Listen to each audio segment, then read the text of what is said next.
फवाद साहब ये बताइएगा, एक मिनट, फवाद साहब ये बताइएगा कि शहबाज गिल साहब का जो बयान है उसको तहरीक इंसाफ ऑन करती है, नंबर एक। दूसरी चीज़, जब शहबाज गिल को पेश किया गया अदालत में कोई तहरीक इंसाफ का रहनुमा मौजूद नहीं था, क्या थाने में उनको कोई मिलने गया है तहरीक इंसाफ का रहनुमा? बिस्मिल्लाहिर्रहमानिर्रहीम। वीडियो के शुरू में मैंने आप लोगों को फवाद चौधरी साहब की प्रेस कॉन्फ्रेंस का एक छोटा सा वीडियो क्लिप दिखाया, जिसमें सहाफ़ी ने उनसे सवाल किया कि आपके लोग और पीटीआई के रहनुमा इमरान खान समेत और आप समेत जब शहबाज गिल साहब को अदालत में पेश किया गया तो वहाँ पे क्यों नहीं गए, शहबाज गिल से मुलाकात करने की क्यों कोशिश नहीं की गई, और क्या आप शहबाज गिल साहब के बयानिए को ऑन करते हैं या शहबाज गिल साहब के बयानिए की मुखालफत करते हैं।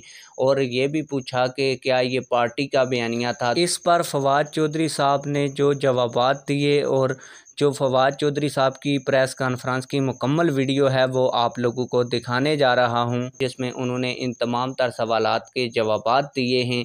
लेकिन वीडियो दिखाने से पहले आप लोगों से एक छोटी सी रिक्वेस्ट है, अगर आपने अभी तक हमारे चैनल को सब्सक्राइब नहीं किया तो जल्दी से चैनल को सब्सक्राइब कर लें, ताकि आने वाली नई वीडियोस आप लोगों को बर वक्त मिलती रहें।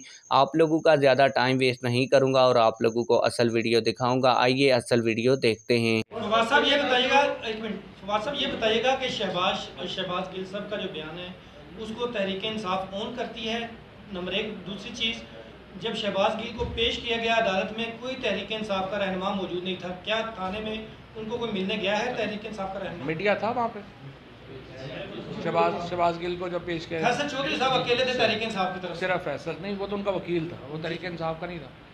आपको पता चला रात को कि उनको किधर रखा गया था?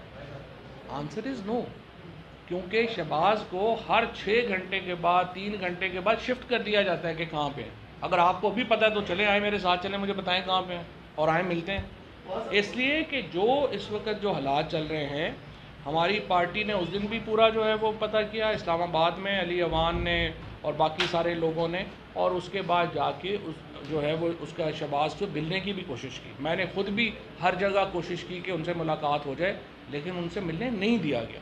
उसके बाद जो है उनके वकील को भी मिलने नहीं दिया गया, और अब भी जो है उनको जो अभी तो जो मेरी इत्तलात हैं वो यही हैं कि उनको हर 4 घंटे बाद नई जगह शिफ्ट कर दिया जाता है। और अगर आप में से किसी को पता है कि वो कहाँ पे हैं तो मुझे बता दें, अभी चले चलते हैं, और बाकी लोग भी उनको ढूंढ रहे हैं। और दूसरी बात यह है कि जो आपने ये बात कही है कि कोर्ट में नहीं था, कोर्ट में भी इसलिए नहीं थे कि सुबह 8 बजे उनको पेश कर दिया, और पेश करके चूँकि फैसल का तो चूँकि काम है तो वो वहाँ पे पहले ही थे, तो वो उनको पता चल गया, वो चले गए।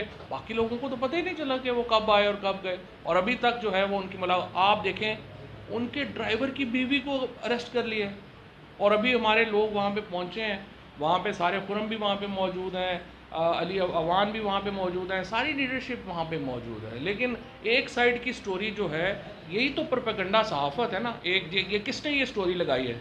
आपको नहीं पता किसने लगाई है और क्यों लगाई है, और एक ही ग्रुप है जो इसको चला रहा है। मजम्मत की बात मैं बिल्कुल मजम्मत करता अगर वो जेल में ना होता, क्योंकि जेल में होने की वजह से अब मैं मजम्मत करूँगा तो लगेगा कि ये देखें पार्टी को छोड़। बयान बिल्कुल उसके अल्फाज जो थे वो बड़े, मैं समझता हूँ कि बेहतर अल्फाज का चुनाव हो सकता था।